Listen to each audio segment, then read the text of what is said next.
Саяны лайв маань жоохон би жоохон ойлоод тэгээд гайг болчлоо. Сая аргалч идэрлээ. За түрүүний сэдв болохоор ерөнхийдөө хань ижлээ сонгохдоо юун дээр анхаарах юм. Тэгээд сайн хантай байх, муу хантай байх. Тэр байдгаа ханыга бид нар дуруутах уу, өсгөөг нь шийдэх хүмүүс чинь бид нар юм шүү гэдэг талаас нь явахаар шийдсэн. Тэгээд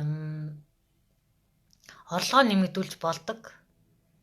Сэтгэл хөдлөлөө удирдах чадсан үедээ л бид нар орлого ярина, гэр бүлийн халуун дулаан харилцааг ярина. Тэр байтугай мөрөөдлөө хүрэх нь бид нар сэтгэл хөдлөлөө удирдах чадах уу гэдгээс л шалтгаална шүү дээ. Тэгэхгүй тэгэл өчтөрийн лайв дээр гардаг шиг гинт сэтгэл хөдлөлөөр уйлж гомдохороо юм орхичод байвал алтан гарахгүй шүү дээ, тий. Тэгэхээр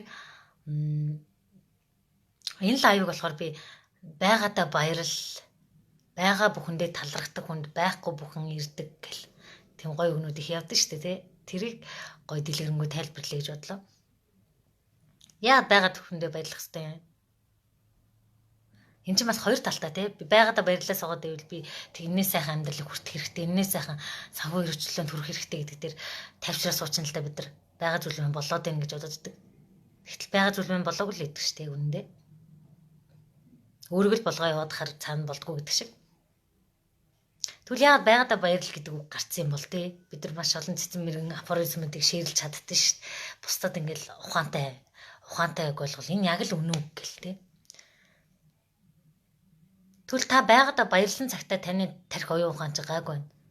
Хүслээ шунлаа төр зүр ингээд дараад байгаадаа баярлсан 50% үед бидний тарих илүү сэтгэж эхэлдэг.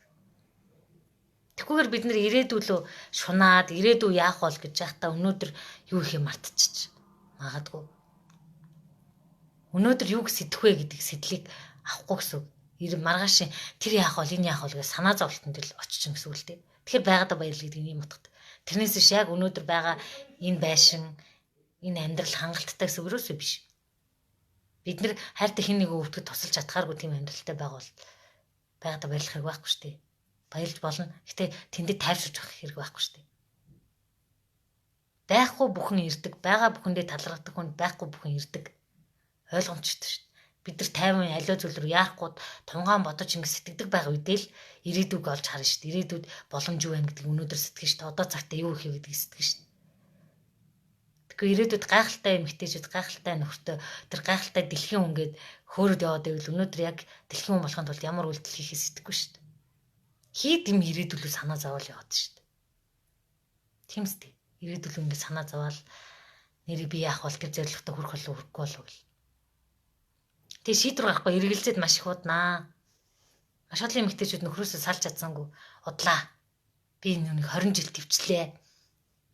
Хайран амьдрал 20 жил нөхөртөө хууртлаа. Бараг намайг хідэн ч эмэгтэйтэй хуурлаа.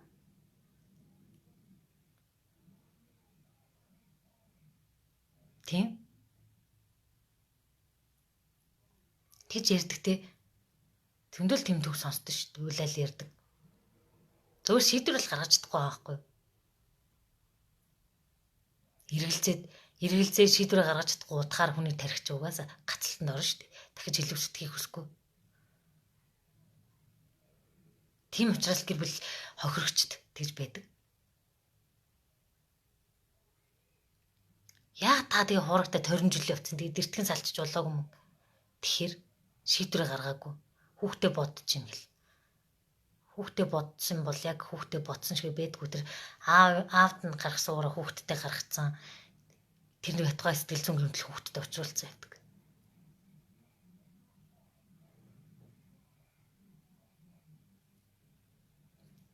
Байхгүйд нь битгий шуналт хөдөлмөрлөл гэж байхгүйд ийм утгаар нэлж байгаа юм тий. Зүгээр хитрхи шунаад эхлэхээр бид нар юу хэлт мэдхээ байцдаг байхгүй та. Тэ бид нар хитрхи шунаад хитрхи их зүйлийг хүсээд эхлэхээр өнөөдөр юу хийх мэдхээ байна. Айгуул мөнгөний хараас хитэх яваад яг өөрийнхөө өнөц зүйлийг ардаа хийчих штеп. Тэгэл маш олон амжилтанд хүрсэн хүмүүс амиа оролцсон л гэдэг үстэй. Мөнгөтэй, төгрөгтэй бас мөртлөө. Тэг байгаа нөхөртөө баярлалаа суух юм уу? Эсвэл тэгээд байхгүй тэр халамжтай нөхөрт хараад атаархаас байгаа юм уу? Бас бидний сонголт тий. Түрүүний хамгийн гой санаа нь гэр бүлийн алсын хараагаа том болгочих. Зориг мөрөөдлөө том болгочих. Тэгхийн бол нэг ааш архан зүйл хэрэлдээд нэгээ дийлгээд талцаад ах асуудалгүй. Тэгээд ингээл би гэрийн бүх зүйлийг хийдэг, манаа нөхөр юу ч хийдэггүй гэж бусдад яриад ах шаардлагач байхгүй. Тэр чи өөрийгөө нэг талаасаа өөрийгөө магтуулах гэдэг байхгүй тэр хүн. Би гэрийн бүх зүйлийг хийдэг. Нөгөө талаасаа хохирогч болчиход байгаа байхгүй. Би бүх зүйлийг нуруунд дээр авч явдаг. Нөхрөөр юу ч хийлэгдэггүй гэл. Тэгвэл яагаад гэдэг юм? Хамт хийж болно. Дараа нь тэр байтгаад том зорилго тавьж байлаа шүү дээ. Хоёлоо одоо би ингээд гэрээ ажил хийх нэг дуртай бишээр. Хоёлоо ингээд ирээдүйн зорилгоо том тавьчих. Бид нар чадна шүү дээ. Хүүхд тасрагч. Цагийн 50000-аар хөрслөөд харуулдаг. Тэр хоорондоо ажил хийждэг болъё. Нэг цагийн үнэлгээг ийм болохын тэхийн тулд мэдээж ийшээ юм хий. Тэгэд надад хөрөнгө оруулж болох уу гэд хэлэхэд нөхөр бол шууд дэмжин штэ. Тэгэхгүй бид нар өөр талаас нь хэрүүлээгээд яриад байдаг юм хүмүүс. Би л энэ гэрээг авч явж юм. Би л чи жоохон хөлдөө ирэх хүн гэд нөхрөөхөө хийсэн баг ихэнх зүйлийг үгүйсгээд хэрүүлэлт дундаа сэтгэл хөдлөлтөд автаад нөхрөөхөө урмыг хугалцсан байдаг байхгүй. Урам нь угарсан дарамтлуулсан өөртөө сэтгэл дундуур хүн цаашаа сэтгэх болов. Цаашаа энэ амьдралыг яг тийм гэрээ өөрчлөгчтэй, хүүхэд тасрагчтай тэгж санхүүгийн хувьд тийм байхаар сэтгэж чадах болов. Чадахгүй шүү дээ тий. Нэр энэ яагаад гам болоо гэд энэ өнөө маргааш ааш хараханд үлдэл орооцолтож явна шүү дээ. Түл эмэгтэйчүүдээс бүх зүйл шалтгаална. Ар гэрийн уур амьсгал гэл хатуу ухаан гэл зөндөө гой үгнүүд байдаг шүү дээ. Тэр чин бүх зүйл эмэгтэй хүн сэтгэл хөдлөлөө удирдахаас эхэлнэ л дээ. Бид нэр их сэтгэл хөдлөл маш их юм хүлээн зөвшөөрнө шүү дээ. Бид нар кино үзэж үйлнэ. Эсвэл ингээд хин нэг өрөвдөж үйлнэ. Сэтгэл зүйн үед дандаа гаднаас нэг өөрчлөлттэй. Хин нэгний үгээр үг хийж хэрүүлэх юм. Эсвэл ингээд хин нэгэн царай муутай чи жоохон тим гээйлчээр сэтгэлээр унна. Тэгснэ өөрийгөө босгож чадахгүй. Өөрийгөө яг ингээд сэтгэл зүгээр босгоё гэхээр өөртөө гоё үг хэлж чадах байсан. Өөрөө гоё эмэгтэй гэдэг ч итгэхээ байцсан. Тэг өнөөдрөөс 90 хүний ажил, эм хүний ажил гэдэг. Үгүй болчих тий. Тийм үг байхгүй шүү дээ. Гэрээ ажил одоо нөгөө сүлт хиймэр хог асахаар сүлт хиймэр тэр зүйл чинь тоцрогчод дээ шүү дээ. Тэгэд ойлголцоод тэгэл үнэхээр л хог асахаар сүлт хиймэр нунаад байгаа юм бол сүлт хиймэр унахгүй болтлоо тэр ихтэй хүн сэтгэлдээ тий. Хогоо өөр хүнээр асуулдаг гэр бүлчлэгчтэй болтлоо сэтгэлдээ. Тэрийн л эмэгтэй хүн яач л та. Шийдчихэл та. Тэгэхгүй тэгэл эн чи 90 ажил эм ажил болгол явчихдаг шүү дээ. Тэгэд эмэгтэй хүн ааштай мөхтэй намайг байгаагаар нь хүлээж ав гэж чихээд байгаа хгүй эрэгтэй хүн лөө чичрээд. Би угаасаа юм унгаа ааштай. Гэтэл яг энэ тэр унгаа аашнаас нь болоод гэр бүлийн карьер доошлж байгаа шүү дээ үнэндээ. Гэр бүл хэрүүлдэ маргаантай байхад томор сэтгэх нь юу л бол. Тэгвэл яад өөрөө сэтгэл хөдлөлөө удирдах чадахгүй нэ гэдгийг хүлээн зөвшөөрч болохгүй юм дээ. Би хүлээн зөвшөөрөхгүй байна. Гэх юм уу? Эсвэл би нэрэл би ааштай энэ багтаа нэг ийм сөрөг итгэл үнэмшлээс болоод би ингээд сэтгэл хөдлөлөө удирдах чадахгүй болоод нөхөртөө ингээд муухай ажилчлаа. Нөгөө талаасаа сэтгэл хөдлөл удирдах чадахгүй эрэгтэй хүнтэй хамт амьдарч 20 жил өөрийгөө зоож яах юм. Өөрчлөлтөнгөө гордоод идэх юм тийм байхгүй шүү дээ. Анханасаа тань руу аашлж исэн тэр эрэгтэй хүн аашлсан хэвээрэл шүү дээ. Өөр сэтгэл хөдлөл удирдахыг шийдэхгүй бол тэр дараа нь бүр сайхан үг хэлдэг болоод нэг өдөр гэгэрнэ гэж хүлээгээд идэх юм тийм байхгүй шүү дээ. Нэг гар хүрсэн дахиад хүрэхгүй байна гэдэг нэг сэтгэл хөдлөлөө удирдах сураагүй хүн гинт гэгэрээд таны төлөө өөрчлөгдөөд таны төлөө тэр муухай шингаа гарахгүй гэж байхгүй. Тэр чинь 6 нас хүртлээр суудсан сэтгэл хөдлөлийн тэр асуудал нь тэр энэ дотор байгаа. Харин тэр хүн өөрөө шийдэд би яг сэтгэл хөдлөлөө удирдах энэ дээр анхаарай гэж шийдвэр гаргах юм бол өөр хэрэг шүү. Харин анхаарч өөртөө ажиллаж болдог. Тэгвэл эмэгтэйчүүд 20 жил яагаад хүлээчдэг юм бол 20 жил өөрчлөгдөх нь хүлээлээ гэл. 20 жил намайг хуурхаан төвчээл. Эмэгтэй хүний төвчээр тасаршгүй агуу төвчээртэй гэл. Тэгвэл аз жаргалгүй гэрэлтээс болж хичнээн эмэгтэй мөрөөдөлтөд хүрээгүй. Хичнээн хүн сэтгэлээр огорсон тэр гэр бүлийн хамгаалах төвд хичнээн эмэгтэй очтیں۔ Буцаад хичнээн эмэгтэй гэртээ буцаж очиж тэр байдалтай эргэж очдгийг. Энэ бүх бидний ингээд амьдрал зовоод байгаа шалтгаанууд дандаа сэтгэл хөдлөлтэй шүү дээ. Гомцноос болоод уйлаад хувцас аваад явдаг эмэгтэй хүмүүс. Чи сэтгэл хөдлөл үсттэй. Тэгээд нөхрөө айлах гээд ялан дийлэх гээд хувцас аваа саллаа барьлаа гэж явдаг шүү дээ.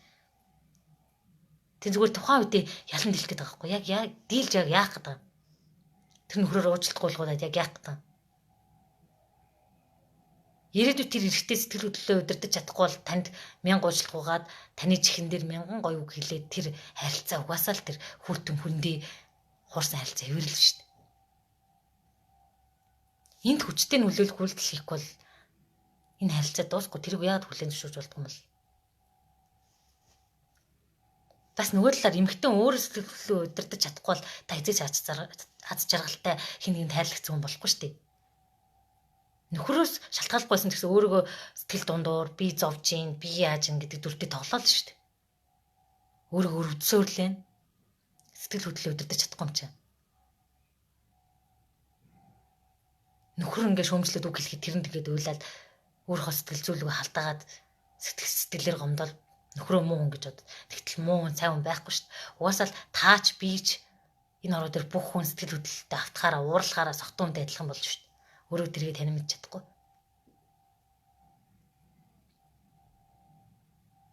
Уур гэдэг сэтгэл хөдлөлч угаасаа байга л та. Тэгтээ тэрийг сонгохгүй юу? Тэрийг өөр нөхцөлд гаргаж сурах уу гэдэгтэй л байдаг шүү дээ. Тэг зэрэг уур гэдэг чинь хамгийн хүчтэй энерги шүү дээ. Бид нар уурлсан үедээ нэг хүчтэй юм өргөд аваа шидэж чадна шүү дээ. Уурлаг үедээ тэрийг дийлэхгүй.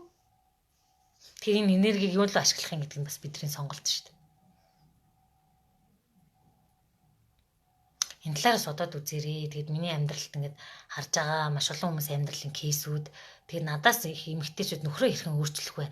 Нөхрөө хэрхэн базах вэ гэдэг зүйлгээ авах гэж их хүсдэг. Нөхөр та өөрчилж чадахгүй. Та өөрийгөө өөрчилж чадна. Өөрийнхөө сэтгэл хөдлөлийг удирддаг болсон цагт та асаагүй юм дүлгөөхөн байгаа цагт эрэгтэй хүн өөрөө асаал орж ирээ тийм юм байхгүй дээ. Та нөхрөө базаж чадахгүй, базах шаардлага байхгүй. Та нөхрөөрөө гэр цэвэрлүүлээд тайвшрах шаардлага байхгүй. Тэгтээ тэргүй тантай амьдрахаас 30-40 жилийн өмнө ээж нь гэр цэвэрлүүл сургааг бол та элев шидтэй энэ дэлхийн лусын дагнасан чи ээж нөхрөө ажил сургаад тайвширсан ч гэсэн тэр хүнд сонь санагцаар л ахвал тэрний хонд өөр шидлэг болчих. Нөхрөө том сэтгэхт нь туслая. Нөхрөө ялан дэж кап авч яах юм. Эсвэл өөрөөр тусламж хүсэлтэй нөхртөө эрэгтэй хүний бардам зан руу халдаад гэр цэвэрлүүлснээр та сэтгэл амар байгаа бол өөр харилцаагаа өвдөж болно шүү. Тэгээ маркетингийн аргуудад бити хууртаач. Маш гоё дотор усны дэлгүүрүүдэд гэр бүлийн харилцааг аварна гэдэг юм. Таны гэр бүлийн харилцааг таны сэтгэл хөдлөлөө удирдах чадвар л аварна шүү дээ үндэ. Хэдэн даав нүүд зааврахгүй. Таны гоё найз бүхнүүд чинь зөвлөдгөр үнжээсээ хүсээ тариад өмнөр хойгоо нь алгасан ч гэсэн таны сэтгэл хөдлөлөө удирдах чадвар хэвэндээ тааштай омгтой гомдомхой ямар нэгэн үг даахгүй гомддог тийм ааштай хэвэндээ байх юм бол таны гэр бүлийн харилцаа 20 жилдээ л тийм шүү дээ. Тэр лам бүү удган дээр очих шаардлага байхгүй шүү дээ үндэ. Лам бүү дээр очихдоо та өөргөө аягүй бол сайн хүн миний нөхөр намайг зовоогоод ингэдэг талаас нь асууна. Хүн очил би муу хүн гэж асуухгүй шүү дээ. Хүн яг өөрөө сэтгэл хөдлөлийн муухай чанаруудаа нууцсан очих юм чинь. Тэгэл бид хоёр ирээдүйд яаж амьдрах нь гэж асуугаад идэгин. Тойр амьдралыг тэр 3-4 хүн яаж мэдэх юм. За яг ингээд мэддэг чадлагаараа хэлдэг юм байгаа. Тэгээ та сэтгэл хөдлөлөө удирдахгүй бол тэр лам хажууд чинь ном уншаад та сэтгэл хөдлөл чинь гинт ирэх болол гинт ухаан суугаал гинт ингээл нөхөртэй ажиллагаа болол эсвэл гинт нөгөө нөхөр нь ихнэрээ хуурахаа болол тийм үзэгдэл байхгүй шүү дээ. Нөхөр чинь таныг хуураад байгаа шалтгаан чинь бас таны сэтгэл хөдлөл байж болно. Хажууд нь би хүзрэхийг эмхтэй гэл нөхрөө ингээл бардам зангийн нэвдэл чи юуж чадахгүй өнхөөгүй арчаагүй гэл. Миний амьдрал чинь тийм гашуун төх байдаг. Манай үеэл эхнэр нь бас л чи арчаагүй өнхөөгүй гэсээр ажлаас нь гаргаад ямар ч орлогогүй болсон. Тэгээд дараа нь тэр хүний бардам занг болоод амин орлого хүртэл үйлдэл хийцэн. Тэр мөнгө олохын тулд тэр нөхөртөө их нэртэй тоогдохын тулд тэр чинь ямар ч хамаагүй аргаар мөнгө олох гэж явсан шүү дээ. Явсан. Машин зараал би жоохон муухай үг ярьж магадгүй. Гэтэ энэ чинь амьдралд байдаг зүйл шүү дээ. Эхнэр бид нар шөрөвдөх тэр араас нь көөжлөхтэй арай буруугаар оролдоод байдаг байхгүй юу? Тэр хүмүүс ч ойлгохгүй бидний тэр сэтгэл хөдлөлийн савлгааг гэрхтээ хүмүүс ойлгохгүй. Яг үндэ ойлгохгүй бид нар өөрийнхөө бодлыг нөхөртөө ойлгуулах гээд хүчээр дайраад байгаа байхгүй. Чи мөнгө олж ирэх хэвээр. Чи энэс илүү олж ирэх хэвээр. Энийг яг өөр аргаар нь үзээч. Орой мэнд өөр аргаар илүү өсөл мөрөөдөл тэр пашн тэр доторх зүйлийг нөхрийнхөө дотор чаддаг зүйлийг ингээд менторлоод коучлээд явах байтал чинь бид нар тэрний нөхөр их мөнгө олж ийн 5 сая 10 сая ангийнхаа уулзалт дээр яваад ирлээ. Тэр гоё шүүх өмссөн бэлээ, материал ярьсан гутал өмссөн бэлээ. Намаа хар. Тэр өрхийн нөгөө нөхөр нь нэрэл нөгөө төндөө яаж материал биш юм балаа гэхэд нэг мөө ярьсан гутал үхрийн ярьсан гутал өмсүүлж гисэн гээд мөнгө олохдоо буруу замаар орох юм бай гэх юм. Миний амьдрал тийм кейс биш. Тэг 7 сая төгрөгийн төлөө тэгжсэн. Тэгэхээр тэр эхнэрийнхээ хүсэл шунлыг гүйцэтгүүлэх гэж явсанд байгаа шүү дээ. Бид тэр нөхөртөө эрхэлж олно гоё шүүп авуулж олно. Гү би энд ир юм гэж хүчээг юм чи аль ч хүн үзэж олно.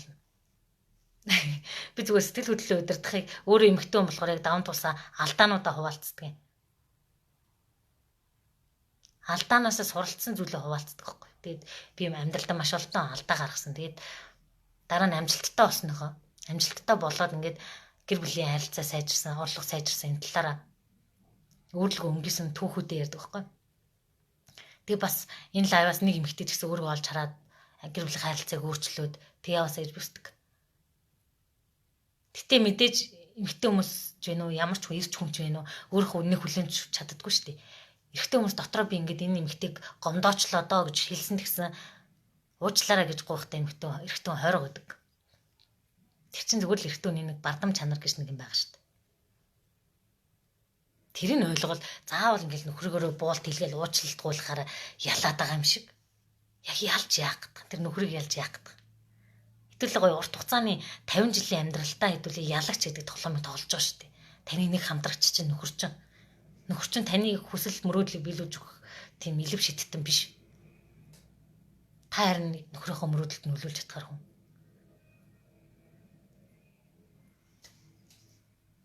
Тэрэндээ итгэж. Тэгээ сэтгэл хөдлөлөө удирдах сурыг бид нар багаасаа 6-аас хүртэл сэтгэл хөдлөлөө удирдах сураагүй юм байна. Тэгвэл энэ арга техник юу юм сурыг. Нөхөр лайв хийхгүй. Би өөрөө сургалт энэ сэтгэл хөдлөлөө удирдах сургалт энэ эндээс сурсан зүйлүүдэд хуваалцдаг. Тэгээд өөр ингэсэн сургалтаа зарлаад явдаг тийм үү. Маа нөхрийн хувьд өөрөө хувийн ажилтай юм сошиал юм их сонирхолтой юм биш. Өөрийнхөө орлогооны хөдөлгөөр сувгууд дээр ажиллаж байгаа. Тэгээд тэрэнд нь би коучлж өгдөг. Тэгээд би тэрийн харилцаанд гарч ирсэн алдаанууд одоо ингээд ололтуудаа бас хуваалцаж байгаа байхгүй. Гэтэ ганцхан миний амьдрал биш шүү дээ. Зөндөө амьдралын жишээнүүд байна. Энийг хуваалцаж байна. Би нөгөө позитив монголын шиг нөхөртөө орж ирэл ингээд контент хийдэг хүн биш юусэн. Контент хийх гээгүй. Энд би зүгээр сэтгэл хөдлөлөө удирдсны ач холбогдол нь юу юм? Таны амьдралыг юу өөрчлөгдөх юм гэдэг талаас нь хэлж байгаа. За. Маа нөхөр лайв хийх хүн биш, эрдэм шинжилгээний талын хүн байгаа. Энэ ковидыг онцлоорыг бас бүтээлсэн тийм хүн байдаг. Тийм. Тэгээс намайг энэ лайвд ингээд чөлөөтөө ярилцах боломжийг маань олгож өгдөг. Тэгээд сургалт орох тэгээд энэ оюун хөрөнгө оруулахыг бүгдийг дэмжиж өгсөн. Нөхөртөө бол маш их талархдаг. Тэгээд зарим эмэгтэйчүүд надад бичдэг ингээд сонь ингээд чөлөөтэйгээр ингээд хилжгээл чи нөхөр чинь чамайг загнадаг юм уу? Яагаад загнах юм? Тэг ингээд чөлөөтэйгээр шууд хилчих болд юм уу гэдэг. Болно шүү дээ. Чи хүний хувийн хооронд зай юм чи. Та нөхрийнхөө хажууд яг дуртай яг тэр өөрөөр орж чадчих байгаа юм уу? Өхрөг бид нар ингээд шүршүүд орохтой нэг дуулж муулаад нэг өөрөөр ингээд галзууч юм шиг байдэн штэ чөлөөтэй ямар ч баггүй. Тэр төрхөөрөө нөхрийнхөө хажууд байж чадчихвэл та үнэхээр хувийн орон зайтай байгаа хэрэг байхгүй. Тэгэхгүй тэгээд нөхрийнхөө хажууд нэг эмгтээлэг болох гээд эсвэл нэг халамжтай сайн ихнэр болох гээд эсвэл өөрөөсөө өөр хүн болж зүжиглээд идэгий. Яг нь анх гэрлэх цагтаа эмэгтэй хүмүүс нөхөртөө таалагдах гал их жүжиглдэг л дээ. Тэгсэн чинь дараа нь ингээ хүүхд гаргаж маргаад ингээ амьдралын процесс яваад ирэхээр ямар ч жүжиглэх аргагүй болно шүү дээ. Нөгөө нэг энэ хүн унгацгаар надтай суугаа шийдчихэ гэдэг шиг юм болно шүү дээ. Тийм. Тэгэхээр хувийн орон зай гэж хүндэлдэг эрхтэй хүнтэй охтууд маань ирэхэд гэр бүл болоорой, сэтгэл хөдлөлөө удирдах чаддаг хүнтэй л гэрлэх хэрэгтэй шүү. Тэгэхгүй бол та жүжигийн гол дүр бол явчих шүү. Нэг хохирогч болол, нэг ялагч болол ингэж явсараад хайр амьдрал чинь дуусна шүү. Тэгвэл ямар хүмүүс ингээд сайн хантай уулзраа жаргалаа гэж яриад байгаа. Зэрэг ямар нь муу хүнтэй уулзраад насаараа зовлоо гэдэг байгаа. Энд чинь сэтгэл хөдлөлөө удирдах чадварт л оршоод байгаа шүү. Тэрнээс ш буян заяаг энэ дуудуулаад тэр тэнгэр мэнгэрийг өгөөсгөөгүй шүү. Ямар ч байсан таны амьдралын түлхүүрийн сэтгэл хөдлөлөө удирдах таах шүү. Санхүүч вэ нү? Гэр бүлийн харилцаач вэ нү? Бүх зүйл дээр. Тийм тэгээ байгаа бүхэндээ баярлахын зүйтэй шүү дээ. Угаасаа бүх зүйл ирчихэж байгаа юм чинь. Бодол биелдэг. Бодол чинь мэдрэмж болоод мэдрэмж чинь үйлдэл болоод явж байгаа юм чинь. Үйлдэл чинь ингэ явдаг үстэй тий. Үйлдэл хийж иж би энэ лайв хийж иж ингэж өөрийнхөө үзэл бодлыг ингэж хүргэж чадчих байгаа зү тий. Яг энтэй адилхан. Үйлдэл хийгээд ном уншиж иж нэг оюунаад тэлж байгаатай адилхан тий. Тэгэхээр та бодоол хөвтөд идэх хүн харсан уу? Яг бодоол хөвтөд идэх. За ингэндээ тэгэндээ гэл. Тэгвэл мянган бодол ингээл дуусна үсттэй. Бодсон зүйлийг хүн хийдэг штэ. Яаж гэл хийцсэн л үйдэн штэ. Багийнхаа мөрөөдлийг бодсон зүйлээ биелж үү, ямар хүнтэй гэрэлж үү гэдгээ бодоорой. Тэгээс эмэгтэйчүүдэд зөвлөхөд танд хоёр сонголт байна. Танд хоёр төрлийн нөхөр байх боломжтой. Эхнийх нь маш халамжтай нөхөр байх боломжтой. S type юм. Таныг халамжлан, таныг хайрлан, таны хэлсэн шиг хүлээж угаана. Оронд чинь кофе авчирж өгнө. Гэхдээ нэг сул талтай. Тэр нь амьдралын алсан арган дээрээ жоохон дутагдaltaй гэж магадгүй шүү. Та тийм байхыг хүсэж байна уу? Амьдралынхаа ноён нуруу бүр алсын араг эмэгтэй навж явдаг тийм гэр бүл байхыг хүсэж байна уу? Эсвэл нөгөө талдаа саний хэлсэн юмнууд жоохон дутагдaltaй, нөгөө хөлдөө төмс гэдэг нь. Гэхдээ нөгөө талдаа амьдралын алсан араг илүү хол авч явдаг тийм зүйл. Гэхдээ энэ аашаахан жижиг зүйлтэй холилддаггүй тийм сэтгэл зүйн тайпын эрэгтэй хүнтэй амьдралаа өргөжлүүлэхийг хүсэж байна уу?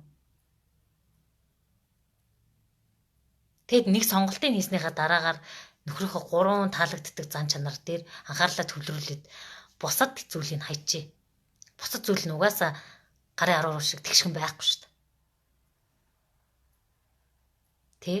Тэгтээ анх сонгохдоо л бид нар уул нэрхтөний дутагдлыг хардсан шүү дээ. Энд ч жоохон тим юм да, халамжгүй юм да, эсвэл энд ч жоохон хүүхэмсэг юм да. Энд ч жоохон архин дуртай юм да. Бүгдийг харсан мөртлөө өөрчлөн гэд гэрэлжтэй. Тэгвэл дүүнэртэй хэлэлтээ тэр чинь өөрчлөгдөхгүй шүү дээ. Хүн өөрөө өөрчлөлттэй гэж хүсэхгүй бол өөрчлөгдөхгүй шүү дээ. Тэгээ өөрийгөө илэв шидтэй гэж итгэхээ болж л да эмэгтэн илэв шидтэй гэж бодод шүү дээ. Эрэгтэй хүнийг ингээд зүрх сэтгэлийн кинонд гардаг шиг байлдан дагуулад өөрчлөөд тэгж чадсан 10-т хэд хэд юм бол тий. Тэгэхээр хүн амнаасаа гарч байгаа үгээрээ яг ямар хүн гэдгийг шууд илэрхийлсэн байд шүү дээ. Би чамгүй л бол өглөө гэдэг хүн ойлгомжтой л шүү дээ. Чамтай муудалцаа гарахаараа энэ тэндээс үсрэрлээ гэлээ шүү дээ. Чамаг зодоод уурлуусныхаа дараагаар уучлаарай, чамгүй л амьдарч чадах нь хойлоо хайр илгээл хэлнэ шүү дээ. Тэгэл эсэргээр чамаг уурлахт чинь тийм их харагдаад байхгүй. Чиний наа сэтгэл хөдлөлтөд хит тавтаад байна талдаг чинь шууд хэлчихдэг тий. Яг өөрөө буруу л уучлахгүй л та. Харин зөв тал дээр чамайг чиглүүлчихэр тий. Чиний наад сэтгэл хөдлөл чинь эмэгтэй хүмүүс өөрийгөө төгс гэж бодоод идэг. Төгс биш. Бид нар төгс биш. Бид нар сэтгэл хөдлөлөө удирдах чаддаггүй гэдгийг хүлээн зөвшөөрөх хэрэгтэй байхгүй. Тэгэд нөгөөд нөхөр нь хэлнэ л эхлээд хэлнэ. Тэгээд дараа дугаана, дараа нь үг гарахаа, дараа нь ярилцгаа болчих. Тийм тэгэхээр энэ сэтгэл хөдлөлөө удирдах чадварыг бүр багаас нь хүүхдүүдэд хэвшүүлдэг болж байгаа. Сэтгэл хөдлөлөө илэрхийлэх Монгол төр сургууль цэцэрлэгүүд нь ороод ирсэн байлээ. Хүүхэд бидний багтаа уйлмаар байгаа, дуулмаар байгаа, инээмээр байгаа бүх зүйлийг илэрхийлэх төр зүйл нээлттэй болсон IQ-гийн сургуулиуд цэцэрлэгүүд нь байгаа. Бид нар болохоор багтаа сэтгэл хөдлөлөө илэрхийлж сураагүй. Дараачид ямар чангуу үлдээ. Уйлахаар ямар муухай ингэж хэлүүсээр хагаад уйлах зөв юм уу буруу юм уу? Яасан гонигтэй царайтай явдин чи яасан муу ёр гэсээр хагаад гонигл чадхаа байц. Тэгээ нэг жокер шиг хүмүүс юм. Хүн харахаар сайхан зантай. Тэгэд ардаа гэртээ очихоор маш муухай аштай, маш гонигтай. Тэгэд бидний тэр сэтгэл хөдлөлөө илэрхийлэх чадвар маань гэртээ очихоор байнга багтаа гэж чадахгүй л бид нар. Эхлээд нөхрийнхөө хажуу сайхан халамжтай эмэгтэй байж байгаад дараа нь хуулар штэ тэр баг нь. Тэгэхээр өөрөө өглөөнд шүүж чадхаа байж. Би болон сайхан аштай хүн байсан. Энэ хүнтэй л сугаал миний зан эвдэрчлээ. Гүүштэй угаасаа тэр таны тэр муухай ашч угаасаа таныг багт бийсэн штэ. Зүгээр л нэг хэсэг эрэгтэй хүнд тарагдах гад нөгөө хайрын даавар нь ялгарч явах үед бид нар чухам сайхан аштай гэдэг. Чухам сайхан аштай гэдэг штэ. Тийм тэгэхээр бид нар сэтгэл хөдлөлөө илэрхийлэх мэдрэмж нь байхгүй болсон багаас хөгжөөг байхгүй да. Тэр гадаадд хүүхдийг машин юунд дэлгүүрт ороод уйлаад хашгираад сэтгэл хөдлөлөө илэрхийлж дуустал хүлээдэг харж ирсэн мэт. Бид нар тийм орчин нөхцөл нь байгаагүй нийгэм нь хаацсан байсан байхгүй. Сайн сэтгэл хөдлөлүүд бол сайн, муу нь бол муу гэтгсэн чи бид нар гуниглж олно шүү дээ. Өөлж олно. Хашгирч олно гэхдээ хаана хашгирхал мэд хэрэгтэй шүү дээ. Сэтгэлийн эмоц гарахтаа төгөлөг хашгирах юм уу эсвэл ганцаараа өөр газар агаарт алхаж чагаад нэг уулан дээргаар хашгирах юм уу эсвэл тэр л өөр байхгүй. Японд хүртэл стресстэй л хөрөө гэж үйдэг шүү дээ. Ороод бүх юм идэж болдог гэхэд мөнгө төлдөг. Монголд тийм стресс тайлдаг газар байхгүй шүү дээ. Бидний стресс тайлдаг газар нэг найзуудтайгаа вайн уугаад лонж суугаад нөхрөө сайхан муулчаал тэгэл өөрийгөө сайхан гэж л гардаг байсан шүү дээ. Тэг нөхрөө ялсан гэдэг кейсүүд яриад эсвэл нөхрөө халамжтай миний амьдрал дээр яваа гэдэг кейс ярьснаа өөр гэртээ ирэхдээ сэтгэл дундуур. Тэг тэр үедээ тайвшир чинь гал унтраагаал яваад. Тэгэд энэ зүйл нь ингээд лавшраад уусаа сэтгэл зүйчтэй ч очиж байгаа юм байхгүй шүү дээ. Лавширсаар хагаад одоо дээрсэн ковид үед бүр сэтгэл зүй бүр доош болцсон. Тэгээ бүр том асуудалд очсны дараа би юу ч вэ гэдэг. Энэ амьдрал яг юу болоод байна. Тэгээ дараа нь гэр бүл сасны дараагаар энэ хүнд вист сайхан амьдарч байгааг харуулна гэв. Гөө гэр бүл сасны дараагаар та эмэгтэй мянга шартай мянга сайхан байгаад хин нэгэнд хор шартай сайхан амьдрах гэж харуулна гэж явсан эмэгтэй тийм амжилттай амьдрахгүй. Хор шар үзий ядалтан дээр төвлөрсөн сэтгэл зүйн тархитгч чанга ажиллаж чадахгүй. Яах вэ нэг таны бүрэн потенциалаар ажиллаж чадахгүй шүү дээ. Андуурдээ нөхөр нь ч тест сайхан үнтэй сууж энэ хүнд харуулна гэд. Нэг хүнд харуулах гэж явдаг амьдрал гэж байхгүй шүү дээ. Эхнэр нь ч нэг шар өстэй эмэгтэй өнжөөс үгсээ дарсан эмэгтэй. Бистэ харуулнаа ч ам сайхан амьдарч гэл. Тэгээ дараа нь ингээд бүр амьдралд ингээд нухлагдаад ингээд явсны дараагаар бодсон шүү дээ. Энэ одоо яг юу болчих вэ гэл. Сэтгэл хөдлөл байгаа байхгүй энэ. Сэтгэл хөдлөл. Үнэхээр таны гэр бүлд 3 дахь хүн орж ирээд тэр хүний нөхрийнхөө сонголтод бид нар нөлөөлж чадахгүй гэдгийг хүлээн зөвшөөрч болно шүү дээ. Нөхөр тэр хүний сэтгэл нь эргээд өөр хүнтэй болоод ингээд явцсан бол эмэгтэйчүүд бид нар хүлээн зөвшөөрч чаддаггүй нэг зүйл нь энэ хүн миний өмч. Надад үнэнч байх ёстой. Үнэнч байх хэсэг нь бүр таныг хайрлах хэсэг нь тэр хүний сонголт авахгүй шийдвэр. Бид нар нөлөөлж чадахгүй шүү дээ яг үнэндээ. Өөргөө ийм 100% яг нөхрийнхөө зүрх сэтгэлийг 100% баацдаг эмэгтэй авах хүсэж идэг. Гэтэл 30% заагаа тэд нар бидэрт өгөхгүй. Эрэгтэй хүн өөргөө хайрлахаар ээжэж өрхтгүй. Бид нар болохоор 100% өгчдөг байхгүй. 100% нөхөртэй хайртай мэрдэг. Тэгээд нөхрөөсөө салчгаар тэгээд эмгэнэл төгцөхөө явж.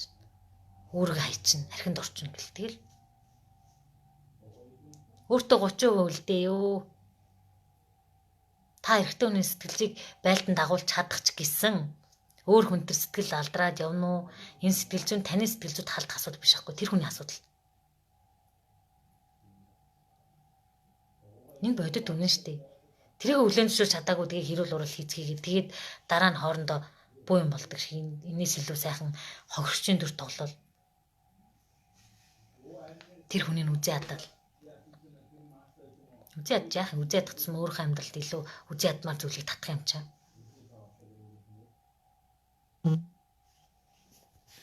Тийм бас нэг бодоод үзээрэй. Та анханасаа сэтгэл хөдлөлөө өдөртчвөл нөхөртөө муухай ашиг гаргахаа болоод өөртөө ихтэй байгаад Өөрийгөө бүрэн бүтнээр нь мэдрээд нөхрөөс ол сэтгэл зүйс хавлгааргүй болсон цагт тэр эрэгтэй хүн таны талаар бодох байхгүй. Тэгвэл бид яг утсан хөлтэй шиг биш. Нэг нөхрөөгөө харагдгаа энийг хэл. Нэг нөхрөөгөө харагдаад нэг гой маад өгчгөр нь баярлалаа. Зарим нөгөө уучлагдсан хүчтэй болдог л доо. Тэгээд нөхөр нь ингээд ихнэрээ хуурсны дараагаар эхнэрээсээ уучлагдсныхаа дараагаар нөхөртөө эхнэртэй шүүп авч өгдөг ч юм уу, машин авдаг ч юм уу, эсвэл зүйлх мөлт авч өгдөг ч юм уу тэгтгэлтэй. Уучлагдсан хүн илүү хийх хүсдэг баг. Тийм тэгээ бас бодоод үзээрэй. Түл заавал бид нар ингэж гаднаас сэтгэл зүйн хувьд юм байх албатай хамааралтай. Нөхөр нэг гоё мааж өгөхөр баярлал, нөхөр ингэ авч өгөхгүй л гомдоол, нөхөр баярлуултлын хүлээл бидний гаднаас хамааралтай байл та. Нөхөр нэг хүнлөө мессеж өчгөр сэтгэлээр унаал би тийм алдгардаг байсан.